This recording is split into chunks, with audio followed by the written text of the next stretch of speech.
इन लोकसभा। मान्य सदस्यगण, नियम 377 के अधीन मामलों को सभा पटल पर रखा जाए। जिन सदस्यों ने नियम 377 के अधीन मामलों को आज उठाने की अनुमति दी है, वे लिखित में अपना पठन सभा पटल पर रख सकते हैं। आइटम नंबर 14 से 16 एक साथ लिए जा रहे हैं। दोबारा मैं क्लियर कर दूं, आइटम नंबर 14 से 16 जम्मू कश्मीर भी इसमें है, उनको एक साथ लिया जा रहा है। कुमारी शैलजा जी।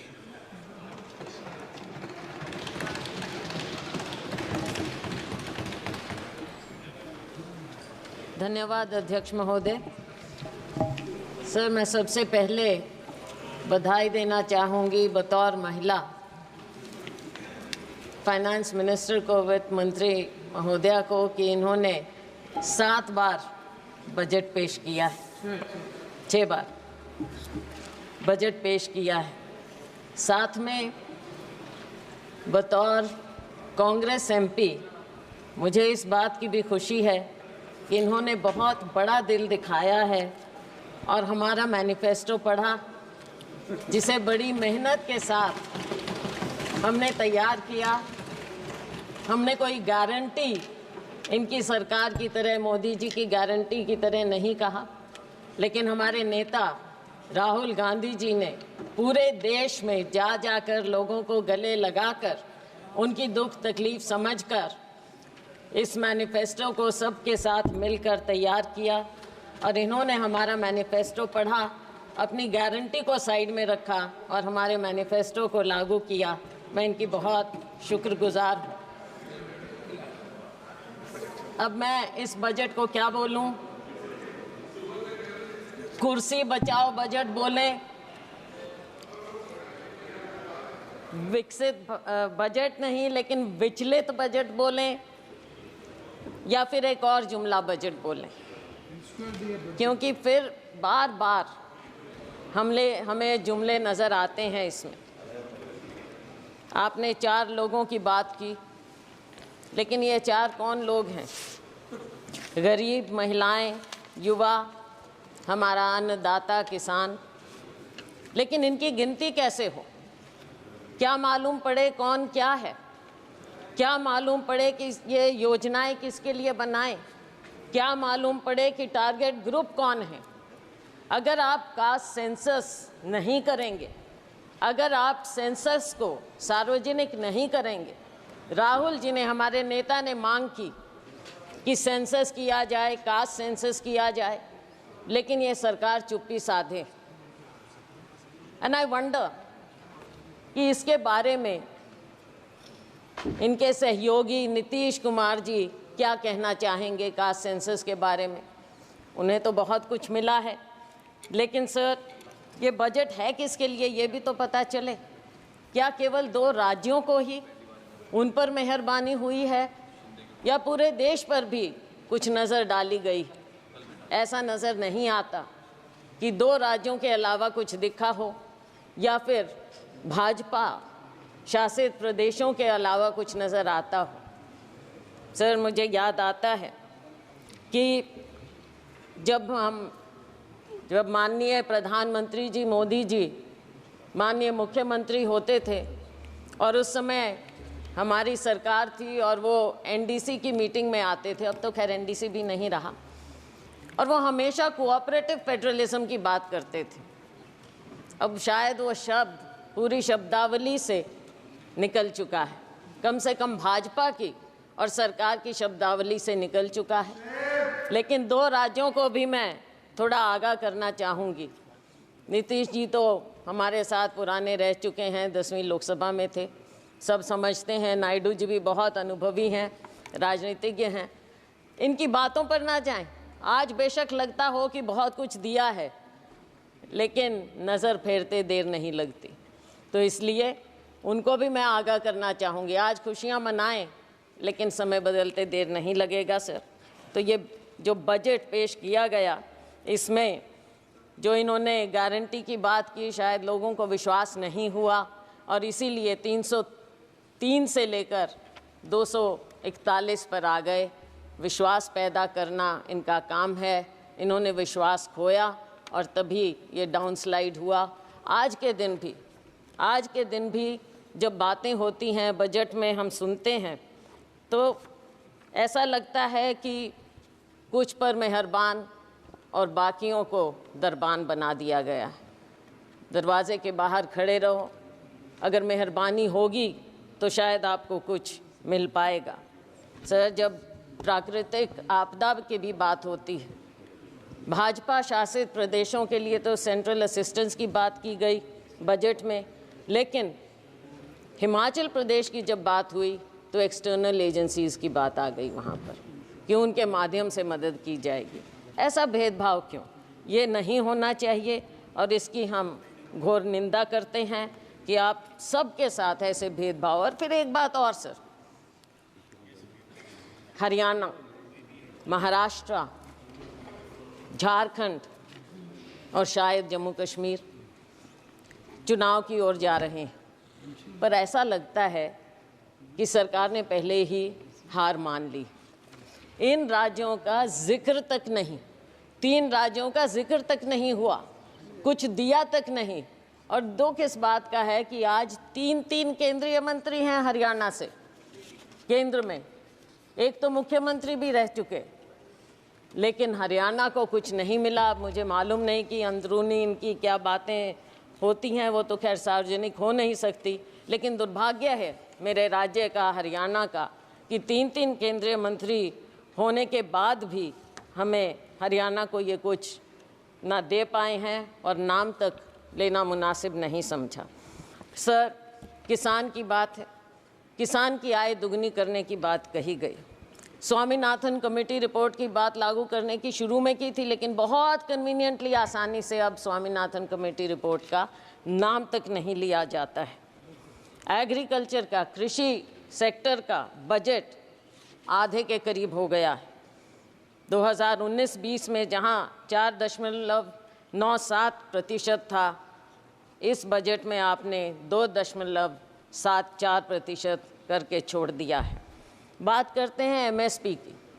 एमएसपी के बारे में कहा गया माननीय वित्त मंत्री जी ने कि आपने बहुत से उपजों को इस बार एमएसपी दिया है, लेकिन क्या आपने स्वामीनाथन कमेटी रिपोर्ट के मुताबिक फार्मूला अपनाया है? C2 plus 50%? नहीं, बिल्कुल नहीं, क्योंकि आप भूल चुके हैं उसे। थोड़ा सा याद दिलाना चाहूँगी कि बढ़ाने के बावजूद जब हमारी सरकार थी, यूपीए सरकार, उस समय गेहूं की एमएसपी हमने 119% बढ़ाई थी और धान की 134% बढ़ाई थी, लेकिन मोदी जी की सरकार में केवल 47% गेहूं और 50% धान बढ़ाई गई है। तो इसमें पीठ थपथपाने का तो कुछ नज़र आता ही नहीं। आज के दिन इतनी अग्रेरियन क्राइसिस है, खास करके हमारे राज्यों में, लेकिन उसकी ओर कोई ध्यान नहीं है। किसान बैठा रहे, साल से ऊपर बैठा रहा, लेकिन उसकी ओर ध्यान नहीं दिया। ऐसे बना देते हैं जैसे कोई दुश्मन हो, किसी दुश्मन देश के साथ बॉर्डर बनाए जाते हों। ऐसी बात होनी नहीं चाहिए। पूंजीपतियों के मित्र हैं, ये दुनिया जानती है, पूंजीपति खास तौर से जानते हैं। किसान अपने दुख को समझते हुए ये जानता है कि केवल और केवल पूंजीपतियों का ध्यान दिया जाएगा। सर, आज हमारी सरकार में 72,000 करोड़ रुपया हमने किसानों का कर्जा माफ़ किया था, लेकिन आपने अपने पूंजीपति मित्रों का 16 लाख करोड़ रुपया माफ़ किया। किसानों की ओर कोई ध्यान नहीं। शायद आपको लगता है कि किसानों का कर्जा माफ़ करेंगे तो वो आलसी हो जाएंगे, पैदावार नहीं करेंगे, काम नहीं करेंगे, शायद यही शंका है, मैंने पढ़ा कहीं पर। और नाबार्ड के मुताबिक हर किसान औसतन 1.35 लाख रुपए के कर्जे में है। ये नाबार्ड का फिगर है, मेरा नहीं। तो साथियों, ऐसी बात नहीं, फिर से वही बात आ गई। मित्रों पर मेहरबानी और किसानों और मजदूरों से बेईमानी। बेईमानी मैंने इसलिए कहा मंत्री जी, कि शब्द यूज नहीं करना चाहिए। नाबार्ड का फिगर है ये? मैं हाँ जी नाबार्ड। मैं ये इसलिए कह रही हूँ क्योंकि आपने समझौता किया किसानों के साथ, और लेकिन आपने वादा खिलाफी की। हर बात में आपने वादा खिलाफी की। कौन सा साल था? 2021, और आज कौन सा साल आ गया है, कौन सा समय आ गया है। किसान अपना दुख लेकर फिर भी बैठा है। किसान को आप उग्रवादी मत करिए, लेकिन आप उसको मजबूर मत कीजिए उग्र होने पर। और मजबूर और मजदूर दोनों बना दिया है आपने, किसान को, मजदूर को, किसी और ध्यान नहीं है। और इसके ऊपर एक और फसल बीमा योजना हमारे यहाँ अपने प्रदेश की मैं बात कर सकती हूँ। फसल बीमा योजना से आप किसान से पैसा तो ले लेते हैं प्रीमियम, लेकिन जब मुआवजा देने की बात आती है तो वो सालों साल बैठा रहता है। मेरी अपनी कॉन्स्टिट्यूएंसी में नरवाना में 3 साल से किसान बैठा है मुआवजे के लिए, उसकी और कोई ध्यान नहीं। 3,40,000 करोड़ रुपया आपको प्रॉफिट मिला है बीमा कंपनियों को, लेकिन जब किसान को देने की बात आती है तो वो दर दर भटकता रहता है, कोई उसकी ओर ध्यान नहीं। माननीय अध्यक्ष महोदय, किसान धरने पर बैठा रहा। 736 किसान शहीद हो गए, चले गए इस दुनिया से, लेकिन उनके बारे में एक भी शब्द नहीं बोला गया, ना उन्हें कुछ देने की बात की। आज भी हरियाणा और पंजाब शंभू बॉर्डर पर किसान बैठा है, मजबूर है। लोगों को आने जाने की भी तकलीफ है, लेकिन आप उस मजबूर किसान की ओर देखना तक नहीं चाहते, और वो उस बॉर्डर पर बैठा है। किसान क्या मांग रहा है? आप एमएसपी देने की बात करते हैं, लेकिन बात तो लीगल गारंटी की है। इस वादे को क्यों नहीं याद करते? किसान को जब तक आप लीगल गारंटी नहीं देंगे उसके एमएसपी की, तब तक आप किसान के साथ इंसाफ नहीं कर सकते। और ये किसानों से आप पूछ लीजिए, हम जिस अन्नदाता की आपने बात की, अगर अन्नदाता कमज़ोर होगा तो ये देश कभी आगे पनप नहीं सकता, ना किसी का विकास होगा और ना ये विकसित भारत हो सकता, अगर किसान और मजदूर इस तरह से मजबूर हो जाएगा। हमने अपने मैनिफेस्टो में उनको लीगल गारंटी की बात की। अगर ये हमारा मैनिफेस्टो का ये बिंदु भी पढ़ लेते तो बहुत अच्छा होता। सर, मज़दूरों की दयनीय स्थिति और ख़ास तौर से ग्रामीण मज़दूर की जो स्थिति हो गई, भारतीय जनता पार्टी के मोदी सरकार के 10 साल में मजदूरी वृद्धि केवल 1% हर साल की गई, उससे भी कम। और अगर मनरेगा की बात करें, मुझे दुख इस बात का हुआ कि मनरेगा का एक बार भी नाम नहीं लिया गया इस पूरे बजट में। और मनरेगा तो वो है जिसे आप पहले नाकारते थे, फिर आपने समझा, आपने उसको अपनाया। बेशक हम पर कटाक्ष करके माननीय प्रधानमंत्री जी ने मनरेगा को अपनाया, लेकिन अपनाया। और अगर कोई सेवियर था कोविड में ग्रामीण क्षेत्र में तो वो मनरेगा था, और आप आज मनरेगा को भूल गए। मनरेगा बजट समय से याद ही नहीं रखते हैं। और गरीब को जब आप याद ही नहीं रखेंगे, मजदूर को ग्रामीण क्षेत्र में सबसे ज़्यादा बुरा हाल है। किसान का और ग्रामीण मजदूर का, खेती और मजदूर का चोली दामन का साथ है। आपने दोनों को भुला दिया है। देश कहाँ आगे जाएगा? केवल पूंजीपतियों के लिए। ग्रामीण क्षेत्र में भी आपने पूंजीपतियों को घुसा दिया, और वो भी बड़े बड़ों को। साइलोज वहाँ पर लग गए, वहाँ पे मजदूर भी। मंडियों में मजदूरों का बुरा हाल है। आज वो बेरोजगार हो गए हैं, आज उनको 2-3 हज़ार रुपया महीने का मिलता है। मजदूर और दयनीय हो गया है, तो इस पर आपको ध्यान रखना चाहिए। न्यूनतम वेतन प्रतिदिन का 400 रुपया होना चाहिए। ये देश भर की डिमांड है, और हम कहते हैं कि हमारा समय आएगा, हम 400 रुपया ज़रूर करेंगे, और ये होना चाहिए। सरकार को इस बात को मानना चाहिए, गरीब की बात को मानना चाहिए, मनरेगा की बात को, कि न्यूनतम वेतन आप 400 रुपया करें।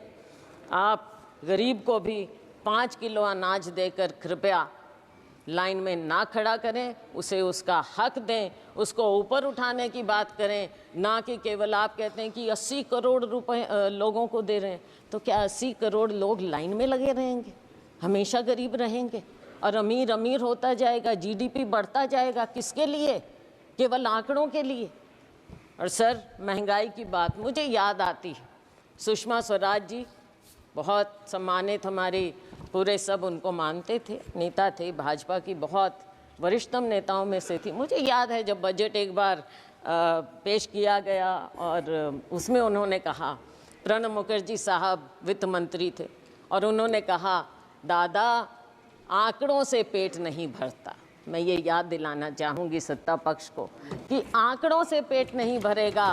गरीब को, युवा को रोज़गार चाहिए, गरीब को वेतन चाहिए, गरीब को केवल 5 किलो अनाज देकर आप पंक्ति में, आखिरी पंक्ति में खड़ा मत कीजिए। महंगाई पर नियंत्रण लाइए।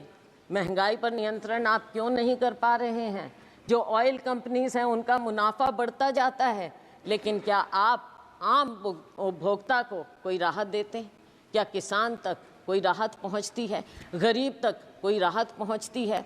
आज इन्फ्लेशन कितना बढ़ता जा रहा है। फूड इन्फ्लेशन के बारे में माननीय वित्त मंत्री जी ने पासिंग में कहा कि हम इसका इंतज़ाम करेंगे, लेकिन कैसे इंतज़ाम करेंगे? दाल, आपके सब्जियां सब इतनी महंगी होती जा रही हैं। क्या अनाज केवल एक है? केवल अनाज? क्या गरीब आदमी सब्जी या कुछ नहीं खाए, प्याज नहीं खाए, आलू नहीं खाए, कोई सब्जी नहीं खाए, वो उस तक पहुंचता नहीं? पहुंचता है तो कितना महंगा मिलता है। वित्त मंत्री प्याज नहीं खाती है। प्याज नहीं खाती है। चलो, वो तो अपने अपने खाने का अलग टेस्ट है, वो कोई बात नहीं, लेकिन गरीब आदमी तो प्याज और आलू खाता है ना, उसको तो कुछ और नहीं मिलता। My God. अच्छा, तो आटे दाल का भाव पता होना चाहिए। और एलपीजी की जो आंसू आपने पहुंचने की बात कही थी, आज आंसू आपको महिलाओं के, बहनों के नज़र नहीं आते। शिक्षा की हम बात करें तो शिक्षा का स्तर जिस कदर गिरता जा रहा है, मेरे अपने राज्य में प्राइमरी स्कूल सैकड़ों की संख्या में बंद होते जा रहे हैं, और लेकिन सरकार का उसकी ओर कोई ध्यान नहीं है। सरकारी स्कूलों में गरीबों के बच्चे पढ़ते हैं, अमीरों के नहीं। हमारे माँ बाप सरकारी स्कूलों में पढ़कर ऊपर आए थे, और उन्हीं के कारण हम आज यहाँ पर खड़े हैं। अगर आप सरकारी स्कूल इस तरह से बंद करते रहेंगे तो बच्चों के भविष्य का क्या होगा? नीट की बात कही, हमारे नेता राहुल जी ने इस बात को उठाया, और इन्होंने जो कहा, कोई जिम्मेवारी लेता क्यों नहीं है? जिम्मेवारी तो लेनी पड़ेगी, सरकार है। जिम्मेवारी अगर नहीं लेंगे तो देश आपको दिखा देगा, हमारा युवा आपको दिखा देगा। बेरोजगारी की दर दिन ब दिन बढ़ती जा रही है। ILO के आंकड़ों के मुताबिक 2022 में यूथ की अनएम्प्लॉयमेंट हमारे यहाँ 23% थी, चीन में 13%, पाकिस्तान में 11%। सीरिया जो कि कॉन्फ्लिक्ट जोन है वहाँ पर 22% है। तो हमारे यूथ का ये बदहाली क्यों हो रही है? आप स्किलिंग की बात करते हैं, क्या आपने प्राइवेट सेक्टर से पहले बात की? क्या वो आपकी बात को, आपकी स्कीम को, जिसको इतने विस्तार से और बहुत अखबारों में, मीडिया आप कंट्रोल करते हैं, मीडिया में इस कदर दिखाया गया, लेकिन क्या आपने उनसे बात की? और क्या गारंटी है कि एक बार वो आपकी स्कीम का फ़ायदा उठाकर 2-3 महीने में छुट्टी नहीं कर देंगे इन बच्चों की, जिनको रोज़गार मिल रहा है? तो ऐसे कैसे बात बनेगी? हमने तो अपनी उसमें, हमारा मैनिफेस्टो पढ़ते तो पहली नौकरी पक्की का वायदा राहुल जी ने किया था, वो सुन लेते। केंद्र में 10 लाख वैकेंसियाँ हैं, हरियाणा में 2 लाख वैकेंसियाँ हैं, उनको क्यों नहीं भरने की बात की जाती? और बैकलॉग है SC BC का, उनकी और आपने बिल्कुल ध्यान ही नहीं दे रहे हैं। बैकलॉग को भी तो भरिए। और अगर ये प्राइवेट सेक्टर इतना ज़्यादा आएगा, वहाँ पर क्या आपने आरक्षण किया है? कहाँ जाएंगे हमारे लोग? रेलवेज़ में आपने जो सबसे बड़े डिफेंस रेलवेज़, यहाँ पर मिलता ही नहीं है, रोज़गार ही नहीं मिल रहा है, आपने बंद कर दी हैं सब नौकरियाँ। तो हमारे लोग, युवा कहाँ जाएगा? स्किल इंडिया का क्या हुआ? आज के दिन बेरोजगारी इस कदर आपके सामने मुंह बाय खड़ी है, और आपको अगर नज़र नहीं आता तो आपको आने वाले जो ये चुनाव होंगे इन राज्यों में आपको नज़र आ जाएगा। वैसे जो अभी उपचुनाव हुए उसमें भी आपको नज़र आ गया होगा। तो साथियों, जब बेरोज़गारी इतनी बढ़ती है तो गलत आदतें भी बढ़ जाती हैं। मेरे अपने राज्य में, मेरे अपने यहाँ सिरसा, हिसार, अम्बाला, पूरे हरियाणा में नशा बढ़ता जा रहा है। कहाँ हरियाणा था? हमारे यहाँ बोलते हैं देशा में देश हरियाणा, जित दूध दही का खाना। लेकिन आज के दिन हरियाणा तो ऐसा हो गया, ऐसा देश हरियाणा हो गया है जहाँ पे अपराध और नशे का ठिकाना बन गया है। कोई देशा में देश हरियाणा। सर एक दो बिंदुओं पर और केवल मैं नज़र डालूंगी। अग्निवीर की बात है।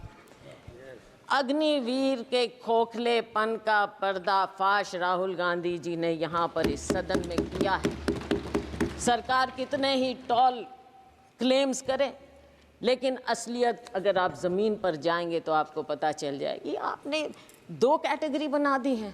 अगर जो अफसर है और या जो साधारण जवान है सेना में, वो तो शहीद हो जाएगा, उसके परिवार को पेंशन मिलेगी। और जो गरीब का बेटा है, गरीब का बेटा केवल अग्निवीर कहलाएगा, केवल नाम मिलेगा उसे, और क्या मिलेगा? कैसे जाएगा वो? आप सेना के साथ भी नाइंसाफ़ी कर रहे हैं, हमारे युवा के साथ भी नाइंसाफ़ी कर रहे हैं, हमारे जवान के साथ आप नाइंसाफ़ी कर रहे हैं। सर, हरियाणा की आबादी देश की लगभग 2% है, लेकिन सेना में हमारा हिस्सा 10% के करीब है। आज के दिन आपने क्या इंसेंटिव छोड़ दिया हमारे युवाओं के लिए? कुछ नहीं छोड़ा। ये योजना पूरी तरह से युवा विरोधी है, जवान विरोधी है और सेना विरोधी है। हम डिमांड करते हैं कि आप अग्निवीर योजना को इमीडिएटली ख़त्म कीजिए और जय जवान जय किसान के नारे को फिर से बुलंद कीजिए। किसान को भी खुशहाल करिए, जवान को भी खुशहाल करिए। सर, SCBC की बात मैंने कही, ना बैकलॉग ख़त्म किया जा रहा है और ना नई नौकरियां मिल रही हैं, ना प्राइवेट सेक्टर में कुछ इनके लिए है, और ना इनकी scholarship, pre matric, post matric scholarship के साथ जो जिस तरह से नाइंसाफ़ी की जाती है, समय पर बच्चों को दिया नहीं जाता। हरियाणा में मेडिकल 9,000 से ज़्यादा, 10,000 के करीब स्टूडेंट थे, 3-4 साल से नहीं दी उनको स्कॉलरशिप। जब चुनाव आया तब आपने रिलीज़ की। इसमें भी राजनीति, गरीबों के साथ, हमारे SCBC के साथ भी राजनीति आप ऐसे करेंगे? क्या इतनी किल्लत है पैसे की कि आप गरीब से गरीब को उसकी स्कॉलरशिप नहीं देना चाहते? डॉक्टर अंबेडकर स्कॉलरशिप से आगे बढ़े थे। डॉक्टर अंबेडकर इकोनॉमिस्ट थे, लेकिन अगर आप बच्चों को मौका ही नहीं देंगे, वो कहाँ से आगे निकलेंगे? माननीय सदस्य, ये संसद है, हरियाणा विधानसभा नहीं है, इसका जवाब कैसे देंगी? सर, बजट है, सर, बजट तो है। बजट में राज्य की अनदेखी हुई है सर। सही बात कहना सर, पड़ेगा। आपको भी राजस्थान से प्यार होगा सर। सर, आप अध्यक्ष हैं लेकिन राजस्थान से प्यार रखते हैं। राजस्थान विधानसभा बोलूँगा। सर, आपने स्पेशल कंपोनेंट प्लान खत्म कर दी, सब प्लान बंद कर दिया और सारे फंड्स डाइवर्ट किए जाते हैं। अब एक आध दिन पहले हिंदुस्तान टाइम्स में रिपोर्ट थी, मध्य प्रदेश में फंड्स डाइवर्ट कर दिए। किस चीज़ के लिए? गौशालाओं के लिए। गौशाला और SC/ST का उससे क्या लेना देना? लेकिन SC/ST के फंड्स आप गौशालाओं में दे रहे हो, तो ये कहाँ से ये डाइवर्जन हो रहा है? सरेआम डाइवर्जन हो रहा है। क्यों डाका डाल रहे हैं गरीबों के बजट पर, SC/ST के बजट पर?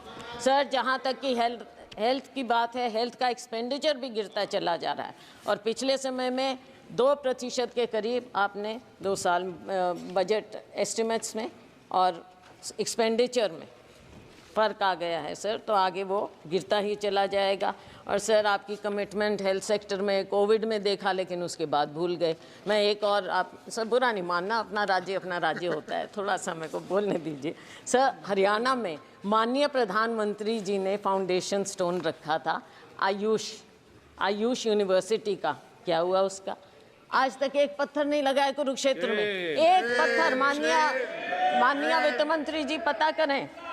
और सर, सिरसा में मेडिकल कॉलेज का नींव पत्थर माननीय प्रेसिडेंट साहब ने, राष्ट्रपति महोदया ने रखा, वहाँ भी टेंडर तक नहीं हुआ है, तो कैसे होगा? ये हेल्थ के प्रति है। आप बच्चों के बारे में एक शब्द नहीं। कुपोषण सबसे ज़्यादा हमारे ग्लोबल हंगर इंडेक्स के मुताबिक 2023 के मुताबिक 125 देशों में इंडिया की दर 111 है। पिछले साल 107 थी, इस साल 111 पर हम आ गए हैं। भूखमरी, कुपोषण, बच्चों के लिए क्या हो रहा है। अब वर्किंग महिलाओं के लिए, महिलाओं की बात अगर हमारी बात सुन लेते, राहुल जी ने प्रॉमिस किया कि हर गरीब परिवार में हम एक महिला को 1 लाख रुपया देंगे। अगर आप दे देते महिलाओं का तो अपने आप उद्धार हो जाता।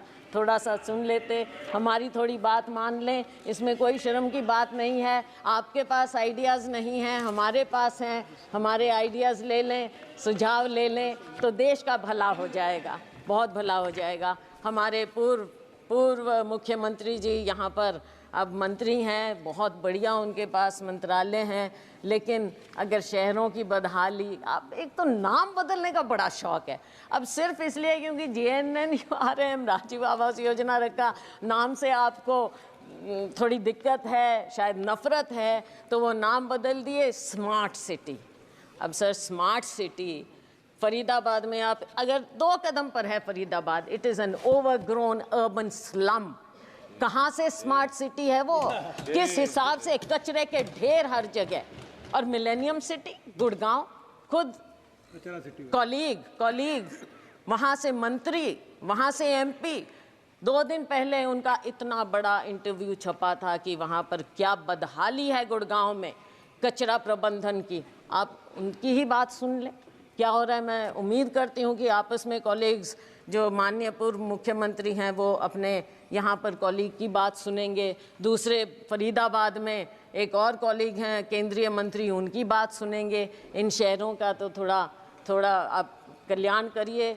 मैं जानती हूँ आप हताश हो चुके हैं हरियाणा की तरफ से, लेकिन हरियाणा के लोगों का 10 साल आपको मौका मिला, कुछ तो कर दीजिए, कुछ तो कर दीजिए हरियाणा का।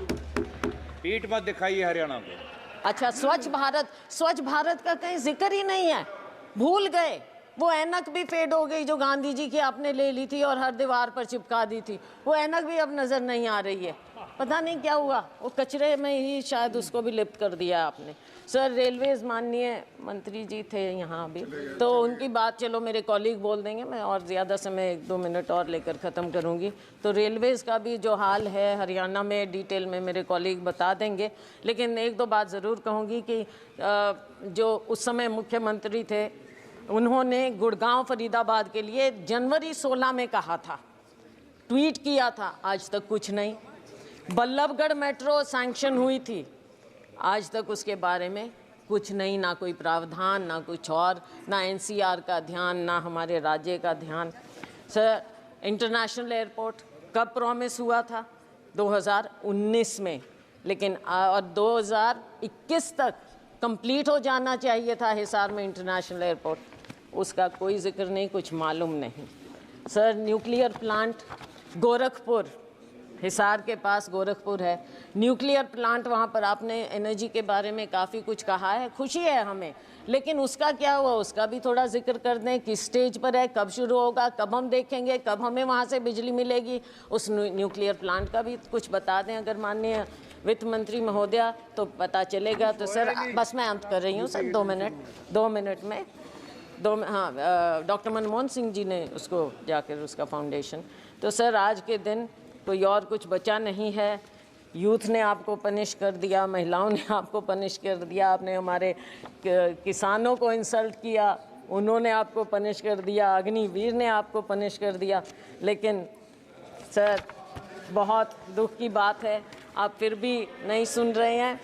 और सर हम आपसे केवल, माननीय प्रधानमंत्री जी अगर इंटरवीन करें, हम केवल ये चाहते हैं देश के लिए, देश को बताइए कि आप कुछ सीख ले रहे हैं, जो आपको दिखा रहा है देश एक दिशा, उससे कुछ सीख लें। अग्निवीर स्क्रैप करिए, MSP को लीगल गारंटी दीजिए और फार्म लेबर को, हर लेबर को 400 रुपया प्रतिदिन आप कर दीजिए, वरना आपका वही हाल होगा जो बाकी देश ने आपको दिखाया है। आपकी सरकार हंसते रहिए, केवल ऐसी हंसते विदाई एक स्लोगन पर, ये स्लोगन्स की सरकार है ना, ये स्लोगन्स की सरकार है, तो आपका आखिरी स्लोगन ये है कि कुर्सी को बचाओ, मित्रों पर लुटाओ। बहुत बहुत धन्यवाद, thank you. Shri Viplav Dev ji, Viplav Kumar Dev ji.